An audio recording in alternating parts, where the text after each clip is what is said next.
నమస్తే welcome to Suman TV. మన శరీరంలో అత్యంత గట్టిగా ఉండేటువంటి భాగాల్లో దంతాలు కూడా ఒకటి. కానీ మనం చేసేటువంటి కొన్ని చర్యల మూలంగా దంతాలు బలహీనంగా అయిపోయి విరిగిపోవడం అనేది జరుగుతూ ఉంటుంది. ఈ సమస్యకు గల కారణాలు ఏంటి? దీనికి ఎటువంటి ట్రీట్మెంట్ అనేది అందుబాటులో ఉంది? ఈ విషయాన్ని తెలియజేసేందుకు మనతో పాటు ఉన్నారు ఎఫ్ఎంఎస్ ఇంటర్నేషనల్ డెంటల్ సెంటర్ నుంచి డాక్టర్ రమేష్ బాబు మండవా గారు, సీనియర్ ఎండోడాంటిస్ట్. సార్ నమస్తే. నమస్తే. సార్, ఈ మధ్యకాలంలో మనం ఎక్కువగా క్రాక్డ్ టూత్ అని వింటూ ఉన్నాం తరచుగా. సో ఏంటి ఈ క్రాక్డ్ టూత్ అంటే? చాలామంది చూస్తూ ఉంటాం, ముందు పళ్ళు విరిగిపోవటం, లేకపోతే ఒక్కొక్కసారి ఏదైనా దంతాలు కూడా ఏదైనా కొరికినప్పుడు చిప్ అయిపోవటం. ఈ క్రాక్స్ ఏంటంటే ఇది ఇన్స్టెంట్గా దెబ్బ తగిలిన వెంటనే పన్ను విరిగిపోతుంది. ఇదన్నీ ఒక కైండ్ ఆఫ్ క్రాక్స్ ఏనండి, లేకపోతే ఫ్రాక్చర్స్ అంటాం వీటి ఇంగ్లీష్లో. ఇప్పుడు నేను మాట్లాడేది క్రాక్ టూత్. దీన్ని క్రాక్ టూత్ సిండ్రోమ్ అని కూడా అంటాం. దంతాల్లో క్రాక్ డెవలప్ అయ్యి క్రాక్ గ్రాడ్యువల్గా పెరుగుతూ ఉంటుంది డెప్త్.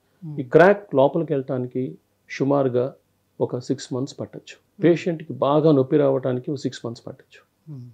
అంటే జస్ట్ లైక్ మనకి ఒక గ్లాస్ ఉందనుకోండి, ఒక గ్లాస్లో ఎక్కడైనా ఒక పాయింట్లో క్రాక్ స్టార్ట్ అయితే ఎట్లాగైతే క్రాక్ స్లోగా వెళ్తుందో అదే రకంగా కూడా పళ్ళల్లో క్రాక్ డెవలప్ అవుతుంది. ఎగ్జాక్ట్గా అంటే ఈ క్రాక్స్ ఎవరికి డెవలప్ అవుతాయి, ఏ పళ్ళలో డెవలప్ అవుతాయి అనేది ఎవరికి అంత కరెక్ట్ తెలియదు.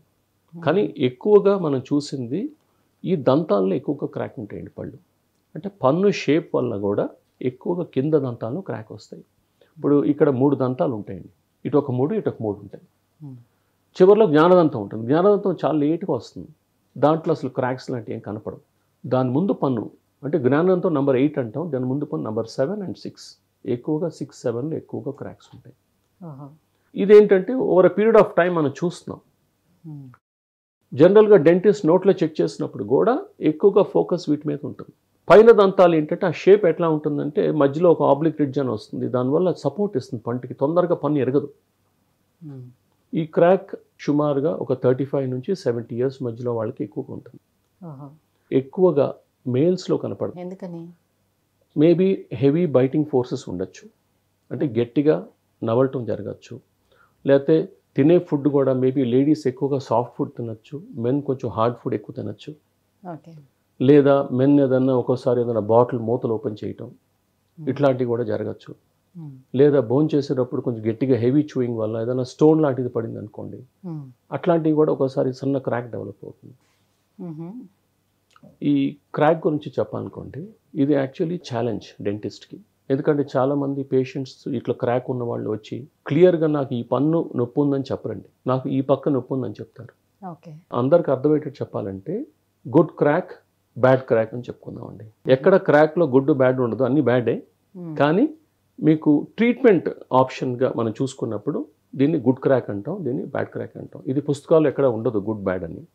అది సపోజ్ నేనే పేషెంట్ అనుకోండి, నాకు ఇక్కడ ఒక దంతం ఉంది, ఈ దంతంలో ఒక క్రాక్ డెవలప్ అయింది, ఇక్కడ దంతంలో కూడా క్రాక్ డెవలప్ అయింది. దీన్ని నేను గుడ్ క్రాక్ అంటాను, దీన్ని నేను బ్యాడ్ క్రాక్ అంటాను. సో ఇది ఒక ఎగ్జాంపుల్ అనమాట మీకు. గుడ్ క్రాక్ అంటే ఏంటంటే పంటి పైన ఒక క్రాక్ డెవలప్ అవటం, ఈ క్రాక్ కొంత ఫేవరబుల్గా ఉంటుంది మనకి ట్రీట్మెంట్ కుదురుతుంది ఈ పనికి. బ్యాడ్ క్రాక్ ఏంటంటే ట్రీట్మెంట్కి తక్కువ ఫేవరబుల్గా ఉంటుంది, ఒక్కొక్కసారి పన్ను తీసేయాల్సి వస్తుంది.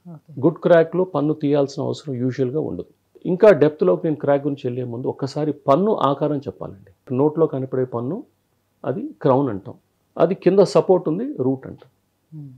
సో క్రౌన్లో ఉంది ఏంటంటే పైన ఎనామెల్ ఉంటుంది, అదొక 2 millimeters ఉంటుంది. తర్వాత దాని కింద డెంటిన్ ఉంటుంది, అదొక 2 millimeters ఉంటుంది. దాని కింద పల్ప్ ఉంటుంది. పల్ప్ అంటే ఏం లేదు, మనకి చర్మం ఎట్లా ఉంటుందో అట్లా మెత్తటి పదార్థం లోపల ఉంటుంది. ఈ పల్ప్ అనేది రూట్లో కూడా కంటిన్యూ అవుతుంది. ఈ పల్ప్లో ఏముంటుందంటే మనకి రక్తపు నాళాలు ఉంటాయి, నరాలు ఉంటాయి. రక్తపు నాళాలు అంటే బ్లడ్ వెసల్స్, నరాలు అంటే నర్వ్స్. రక్తపు నాళాలు ఏమో మనకి హార్ట్ దగ్గర నుంచి బ్లడ్ వెసల్స్ వచ్చి ప్రతి పంటిలోకి బ్లడ్ సప్లై ఉంటుంది. నర్వ్స్ అనేది పెయిన్ రిలేటెడ్ అనమాట, అది బ్రెయిన్ నుంచి మనకి నర్వ్స్ వచ్చి ప్రతి పంటిలోకి మనకి నర్వ్స్ వెళ్తాయి. అందుకే మనకి ఒక్కోసారి పన్ను నొప్పి వస్తుంది, ఏంటంటే ఆ నర్వ్ ద్వారా మనకి బ్రెయిన్ చెప్తుంది ఈ పన్నులో ప్రాబ్లం ఉంది. సో ఇది టూత్ గురించి అండి. గుడ్ క్రాక్ ఉన్నప్పుడు ఒక పేషెంట్ ఎట్లా కంప్లైంట్తో వస్తారు డాక్టర్ దగ్గరికి. పేషెంట్ ఏం చెప్తారంటే, డాక్టర్ గారు నాకు లాస్ట్ ఫ్యూ మంత్స్ నుంచి నేను లెఫ్ట్ సైడ్ నేను సరిగ్గా నవ్వలేకపోతున్నాను, గట్టిగా సాఫ్ట్ ఫుడ్ తినగలుగుతున్నాను, రైస్ నాకు ప్రాబ్లం లేదు, బట్ ఏదైనా గట్టి చపాతీ ఇంకేదైనా గట్టిగా తినాలంటే సడన్గా నొప్పి వస్తాను, అప్పుడు ఇమీడియట్గా నేను రైట్ సైడ్ షిఫ్ట్ అయిపోతాను. ఇది కామన్ కంప్లైంట్. ఇది చెప్పిన తర్వాత డాక్టర్ అడిగే నెక్స్ట్ క్వశ్చన్, ఓకే ఇది 5 to 6 months అంటున్నారు మీరు. వేడిగా చల్లగా ఏదైనా తీసుకుంటే మీకు నొప్పి వస్తుందా? లేదు డాక్టర్, నాకు అట్లా ప్రాబ్లం లేదు. నైట్ పడుకున్నప్పుడు మీకు ఏమైనా నొప్పి వస్తుందా? లేదండి, నాకు అది కూడా ప్రాబ్లం లేదు. మీరేమైనా ట్యాబ్లెట్స్ వాడారా ఈ నొప్పి వచ్చినప్పుడు? లేదండి. 60 to 70% ఆఫ్ డయాగ్నోసిస్ పేషెంట్ని అడిగే క్వశ్చన్స్తోనే మనకు అర్థమైంది మోస్ట్ లైక్లీ ఇది క్రాక్ పన్ను అని. కానీ డెంటిస్ట్ నోట్లో చూడాలి. నోట్లో చూసిన తర్వాత మనం ఎక్కడ పుచ్చుపళ్ళు లేవు, లెఫ్ట్ సైడ్లో పై పళ్ళు కింద పళ్ళు అన్నీ చూసుకుంటాం. ఎక్కడ పుచ్చుపళ్ళు లేవు, ఎక్స్రే తీసి చూసుకుంటాం, ఎక్కడ పుచ్చుపళ్ళు లేవు. చిగుళ్ళు చూసుకుంటాం, చిగుళ్ళు అన్నీ హెల్తీగా ఉన్నాయి. అప్పుడు మనకి ఏంటంటే క్రాక్ అనే సస్పెన్షన్ వస్తుంది. ఎప్పుడైనా సరే క్రాక్ ఈ డైరెక్షన్లో క్రాక్ ఉంటే మనకి ఎక్స్రే ఇటు నుంచి తీస్తాం, వాటిలో కనపడవు. ఈ డైరెక్షన్లో క్రాక్ ఉంటే ఎక్స్రే కనపడుతుంది. కానీ ఈ డైరెక్షన్ క్రాక్ అనేది చాలా రేర్. ఈ క్రాక్ టూత్ అనేది ఎక్కువగా ఈ డైరెక్షన్లో ఉంటుంది. ఈ డైరెక్షన్లో కూడా కంప్లీట్ పన్ను ఉండకపోవచ్చు, ఇక్కడ నుంచి ఒక పోర్షన్ వరకే ఉండొచ్చు. పేషెంట్ ఇక్కడ ఏంటంటే పలానా పన్ను అని చెప్పడండి, నాకు లెఫ్ట్ సైడ్ నొప్పి అంటారు అంతే. పేషెంట్ కూడా తెలియదు. ఒక్కొక్కసారి సిటీ స్కాన్ కూడా తీస్తారంటే డెంటల్ సిటీ స్కాన్, సిబిసిటీ, దాంతో కూడా ఒక్కోసారి కనపడదు. లూప్స్ అని ఉంటాయి, మైక్రోస్కోప్ అని ఉంటుంది, దాని ద్వారా కూడా చూస్తాం. అది చూస్తే కొంతవరకు ఏదో ఒక పన్ను మనకు క్రాక్ ఉన్నట్టు సస్పిషన్ ఉంటుంది. సో ఇది చాలా పెద్ద ఛాలెంజ్. కంప్లీట్గా అది పెయిన్లెస్ అర్లే, గుడ్ క్రాక్. జస్ట్ కొరికేటప్పుడే నొప్పి వస్తుంది, ఒట్టప్పుడు ఉండదు. ఇది గుడ్ క్రాక్ అండి. అప్పుడు ఏం చేస్తామంటే మనకి ఏదైతే సస్పెక్ట్ చేస్తున్నామో ఈ పన్నులో ఉండొచ్చు, కొంత క్రాక్ లైన్ లా కనపడుతున్నప్పుడు ఒక టెస్ట్ ఉంటుందండి. ఈ టెస్ట్ పేరు బైట్ టెస్ట్. సో ఇది టెస్ట్ చేసిన తర్వాత మనకి పాజిటివా నెగిటివ్ అని వస్తుంది. బైట్ టెస్ట్ పాజిటివ్ అంటాం, అంటే ఈ పన్ను నొప్పి వస్తుంది. సో ఎప్పుడైతే పన్ను ఐడెంటిఫై చేస్తామో బైట్ టెస్ట్ పాజిటివ్ అని, దానికి మనం ట్రీట్మెంట్ ప్లాన్ చేసుకోవాలి. గుడ్ క్రాక్లో బేసిక్ ఏంటంటే మీకు క్రాక్ పంటిలో డెవలప్ అయింది. సో ఈ క్రాక్ స్లోగా ఇక్కడ స్టార్ట్ అయ్యి ఇనామెల్ నుంచి నెక్స్ట్ డెంటిన్కి వెళ్ళింది, కానీ డెంటిన్ నుంచి కిందకి పల్ప్ ఇంకా వెళ్ళలేదు. దీనికి treatment is possible. Bad crack గురించి మాట్లాడదామండి.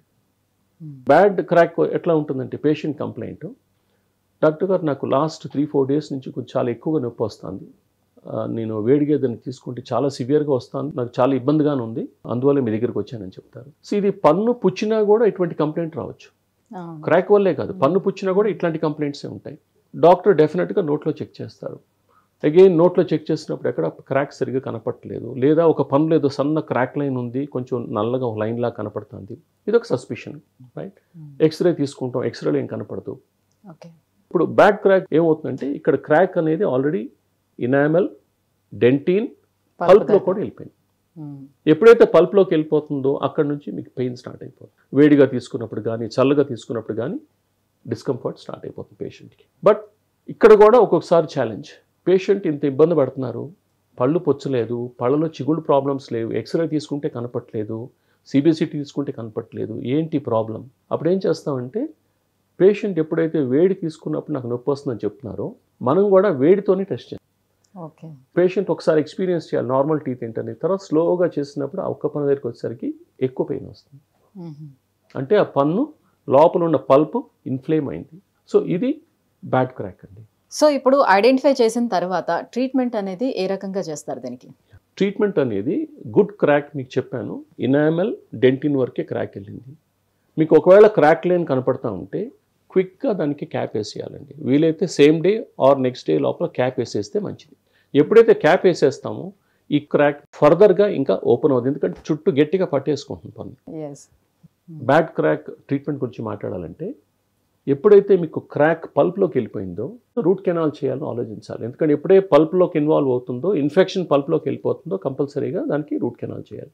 కానీ రూట్ కెనాల్ చేయటమా లేకపోతే పన్ను తీసేయటమా, ఈ రెండే ట్రీట్మెంట్స్ ఉంటాయి. అంటే రూట్ కెనాల్ చేసి క్యాప్ వేయాలి. రూట్ కెనాల్ స్టార్ట్ చేసిన తర్వాత మైక్రోస్కోప్ ద్వారా చూస్తాం క్రాక్ ఏదన్నా రూట్లోకి వెళ్తుందా. ఒకవేళ క్రాక్ కనుక రూట్ మీదకి వెళ్తుంది అనుకోండి కంపల్సరీగా తీసేయాలి, దానికి ట్రీట్మెంట్ చేయకూడదు. మైక్రోస్కోప్లో ఏదైతే కనపడుతుందో దానికన్నా కొంచెం క్రాక్ ఎక్కువే ఉంటుంది. అంటే మీకు ఎక్కడైతే క్రాక్ స్టార్ట్ అవుతుందో ఇక్కడ ఎక్కువ ఓపెన్ అవుతుంది, కానీ కిందకు వచ్చేసరికి ఎక్కువ ఓపెన్ అవుతుంది మీకు. సో అందువల్ల మనకి ఎంతవరకు క్రాక్ వెళ్ళింది కరెక్ట్గా మనం చెప్పలేము. సో అట్లా లైఫ్ అనేది చాలా తక్కువ ఉంటుంది ఒకవేళ ట్రీట్మెంట్ చేసినా కూడా. సో ఈ క్రాక్ టీత్కి ట్రీట్మెంట్ చేసిన తర్వాత ఎంతకాలం పాటు ఆ టీత్ అలా ఉంటుంది? నా ఎక్స్పీరియన్స్ ప్రకారం అండి, ఇప్పుడు ఈ క్రాక్ టీత్ నేను ఆల్మోస్ట్ 30-35 years నుంచి కూడా ట్రీట్మెంట్ చేశాను. ఎక్కువగా ఈ పళ్ళకు ట్రీట్మెంట్ చేశానండి. ఈ పళ్ళకు కూడా చేశాను, కానీ ఎక్కువ కాలం సర్వైవ్ అవ్వలేదు. ఈ పళ్ళు ఆల్మోస్ట్ నేను చేసిన పళ్ళు 15 to 20 years వరకు సర్వైవ్ అయింది. ఆ తర్వాత పెయిన్ స్టార్ట్ అయింది. పెయిన్ స్టార్ట్ అయిన తర్వాత అప్పుడు రూట్ కెనాల్ చేసి అప్పుడు క్యాప్ వేసాం. బట్ క్యాప్ ఉంది కాబట్టి ప్రొటెక్ట్ చేస్తాను ఇంకే ఫర్దర్గా క్రాక్ వెళ్ళకుండా ఉండటానికి. ఓకే. ఇక్కడ ఏంటంటే మీకు ఆల్రెడీ క్రాక్ వెళ్ళిపోయింది, ఎంత దాకా వెళ్ళిందో కరెక్ట్ తెలియదు మనకి. రూట్ కెనాల్ చేసి క్యాప్ చేసిన తర్వాత కూడా మీ నొప్పి తగ్గిపోతుంది. కానీ ఈ క్రాక్ ఉండటం వల్ల ఏంటంటే ఫ్యూచర్ డేట్లో అక్కడ చిగురు వాయటం ఇవన్నీ జరుగుతాం. అందువల్ల ఏం చెప్తామంటే ఈ పన్ను తీయించేసుకుని తర్వాత మీరు ఇంప్లాంట్ కానీ బ్రిడ్జ్ కానీ వెళ్ళిపోండి చెప్తాం. ఇది జనరల్గా ట్రీట్మెంట్. ఓకే. అందుకని దీన్ని గుడ్ క్రాక్ అన్నాను, దీన్ని బ్యాడ్ క్రాక్ అన్నాను. అదే సో గుడ్ క్రాక్ మాత్రమే ట్రీట్ చేయడానికి ఎక్కువ సాధ్యం అవుతుంది, ఎక్కువ కాలం అది ఉండడానికి కూడా అవకాశం ఉంటుంది. క్యాప్ వేసేస్తే సరిపోతుంది. దీనికి మాత్రం రూట్ కెనాల్ అండ్ క్యాప్ వేయాలి లేదా తీసేయాలి, అది డెంటిస్టే డిసైడ్ చేసుకోవాలి. సో కంప్లీట్గా ఈ క్రాక్ టీత్ రాకుండా ఉండటానికి ఎలాంటి జాగ్రత్తలు తీసుకోవాలంటారు? వన్ ఆఫ్ ద రీజన్స్ అంటే కారణాలు చెప్తాను మీకు. జిమ్కి వెళ్ళేవాళ్ళు, హెవీగా వెయిట్స్ లిఫ్ట్ చేసేవాళ్ళు, వాళ్ళు వెయిట్స్ లిఫ్ట్ చేసేటప్పుడు పళ్ళు గట్టిగా క్లెంచ్ చేస్తారు. ఆ గట్టిగా క్లెంచ్ అవుతుందంటే ఒకసారి సన్న క్రాక్ లైన్స్ డెవలప్ అవుతాయి. సో ఒకే రోజు జిమ్కి వెళ్ళి చేసినా అట్లా ఏం ప్రాబ్లం రాదు, కానీ రిపీటెడ్గా చేస్తూ ఉంటే ఈ క్రాక్ డెవలప్ అయింది స్లోగా పెరుగుతూ ఉంటుంది. ఇది వన్ ఆఫ్ ద రీజన్స్. ఇది అందరికీ రావాలి లేదు. సో వాళ్ళు ఏం చేయాలంటే జిమ్కి వెళ్ళేవాళ్ళు నా సజెషన్ ఏంటంటే నైట్ గార్డ్స్ అంటాం. ఆ నైట్ గార్డ్స్ సాఫ్ట్గా ఉంటాయి, కొంచెం నోట్లో పెట్టేసుకు వర్క్ చేసేటప్పుడు. అప్పుడు ఏంటంటే మీకు ఒత్తిడి పడినా కూడా సాఫ్ట్ కుషన్ లాగా ఉంటుంది కాబట్టి దాని మీద ఒత్తిడి పడుతుంది. పన్ను గట్టిగా నొక్కుకోదు. ఇలా రాత్రులు నిద్రట్లోని పళ్ళు కొరికే అలవాటు కరెక్ట్. నెక్స్ట్ దానికే వస్తుంది. నైట్ గ్రైండింగ్ మీరు చెప్పినట్టు రాత్రిపూట నిద్రలో గట్టిగా ఇట్లా క్లెంచ్ చేస్తారు పళ్ళు, అంటే ఈ దవడ గట్టిగా దగ్గర తీసుకొస్తారు, అది క్లెంచింగ్ అంటాం. లేదా గట్టిగా క్లెంచ్ చేసి గ్రైండ్ చేస్తూ ఉంటారు. సో దీనివల్ల ఏమవుతుందంటే చాలా లోడ్స్ పడతాయి పళ్ళ మీద. నార్మల్గా మనం తినే ఫుడ్ ఆ లోడ్స్ చాలా తక్కువ. ఇట్లా చేసినప్పుడు దానివల్ల 3 రెట్లు 4 రెట్లు లోడ్ పడుతుంది. అంత లోడ్ పడినప్పుడు ఇట్లా క్రాక్స్ డెవలప్ అయ్యే అవకాశం ఎక్కువ ఉంది. డెవలప్ అయినా కూడా ఇమీడియట్గా యంగ్ ఏజ్లో బయటపడవండి, ఇవన్నీ స్లోగా ఆఫ్టర్ ద ఏజ్ ఆఫ్ 35-40 స్లోగా కొన్ని బయటపడతా ఉంటాయి. సో క్లెంచింగ్ అట్లా ఉన్నప్పుడు ఏంటంటే నైట్ గార్డ్స్ అని ఉంటాయండి. ఎట్లాగైతే మీకు నైట్ గార్డ్స్ అని ఈ వెయిట్ లిఫ్టర్స్ చెప్పాను, అట్లా నైట్ గార్డ్స్ అని ఉంటాయి. అవి పెట్టుకుంటే లోడ్ అంతా కూడా వాటి మీదకి ఉంటుంది. ఏదైనా స్ట్రెస్సెస్ ఉన్నా కూడా వాళ్ళకి ఇట్లాంటి క్లెంచింగ్ ఉంటుంది. అదంతా కూడా డిఫరెంట్గా డీల్ చేయాల్సి వస్తుంది. మూడోది, ఇప్పుడు కొంతమంది ఏదైనా బాటిల్స్ ఓపెన్ చేయటం పళ్ళతో ఇట్లాంటివి చేస్తూ ఉంటారు. సో అట్లా చేసినప్పుడు కూడా పళ్ళు ఏదైనా చిప్ అయిపోవచ్చు, లేదా ఒక సన్న క్రాక్ లైన్ డెవలప్ అవ్వచ్చు. అది వెంటనే ప్రాబ్లం బయట కనపడదు. స్లోగా after some time, after few months or 1 year or 2 years తర్వాత బయటపడే అవకాశం ఉంది. ఎక్కువగా వాళ్ళు ఏం జరుగుతుందంటే ఇరిగిపోతుంది పన్ను. దానికి ట్రీట్మెంట్స్ వేరు కంప్లీట్గా. ఒక్కోసారి మనం ఇంట్లో భోంచేసేటప్పుడు హార్డ్ స్టోన్స్, ఒక్కోసారి తెల్ల స్టోన్స్ ఉంటాయి కదా, అవి పడితే మనకి ఒక్కోసారి దాల్ తినేటప్పుడు కానీ లేకపోతే రైస్. సో మనం ఎప్పుడు ఎక్స్పెక్ట్ చేయం స్టోన్ వస్తుంది, హ్యాపీగా తింటూ ఉంటాం, సడన్గా వస్తుంది, వచ్చి దానివల్ల చాలా పెయిన్ ఉంటుంది మాకు కాసేపు. సో ఈ కూడా ఇట్లా క్రాక్ లాగా డెవలప్ అయ్యి గ్రాడ్యువల్గా పెరగచ్చు. ఎక్కువ మంది పేషెంట్స్ ఈ క్రాక్ ఉన్న వాళ్ళు మీ హిస్టరీ అడుగుతామండి. ఓకే, 6 months నుంచి పెయిన్ అంటున్నారు. ఈ 6 months 1 year వరకు మీకు ఎప్పుడైనా గట్టిగా రాయి ఏమైనా పడిందా, గట్టిగా ఏమైనా దెబ్బ తేలిందా, ఇవన్నీ మీ హిస్టరీ అడిగినప్పుడు ఎంతో కొంత హిస్టరీ వాళ్ళు ఇస్తారు. అవునండి, ఒక రాయి పడింది గట్టిగా. సో మా అసెస్మెంట్ మేబీ దానివల్ల స్టార్ట్ అయ్యి ఉండొచ్చు. ఇట్లా రకరకాల రీజన్స్ ఉంటాయండి. Thank you so much sir. So crack టీత్కి అసలు రీజన్స్ ఏంటి, ఎలాంటి ట్రీట్మెంట్ మన దగ్గర అందుబాటులో ఉంది, సో ఎటువంటి ప్రివెన్షన్ కేర్ కూడా తీసుకోవాలి, ఈ విషయాలన్నీ తెలియజేసినందుకు thank you so much. Thank you.